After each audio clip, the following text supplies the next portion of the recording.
Garment industry যদি একটি বৃক্ষ হয়, সেই বৃক্ষের যে শিকড়, সেই বৃক্ষের শিকড় হচ্ছে টেক্সটাইল ইঞ্জিনিয়ার্স।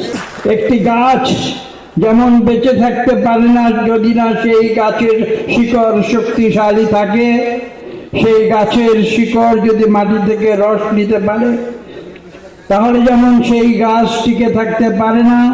আমি আপনাদের উদ্দেশ্যে কথাটি বলতে চাই, আপনাদের যে গুরুদায়িত্ব টেক্সটাইল ইঞ্জিনিয়ার হিসাবে, আপনারা যদি সেই গুরুদায়িত্ব সঠিকভাবে পালন না করেন এবং সেই টেক্সটাইলের শিকড় যদি শক্তিশালী না হয়, বাংলাদেশের গার্মেন্ট ইন্ডাস্ট্রি টিকে থাকতে পারবে না। সেই কথা মনে রেখে দেশের অর্থনৈতিক উন্নয়নে আপনাদের যে অবদান, সে অবদান কথা মনে রেখে আগামীতে একই সঙ্গে একদিকে অর্থনীতির উন্নয়ন, অন্যদিকে এদেশের গণতন্ত্র, উভয় ক্ষেত্রে অতীতে আপনারা যেভাবে সংগ্রাম করেছেন, ভবিষ্যতেও ঠিক একইভাবে প্রয়োজনে রাজপথে থেকে আপনারা বাংলাদেশকে বিশ্বের বুকে একটি সম্মানিত জাতি হিসেবে পুনঃপ্রতিষ্ঠা করবেন, যেমন একদিন করেছিলেন শহীদ প্রেসিডেন্ট জিয়া রহমান।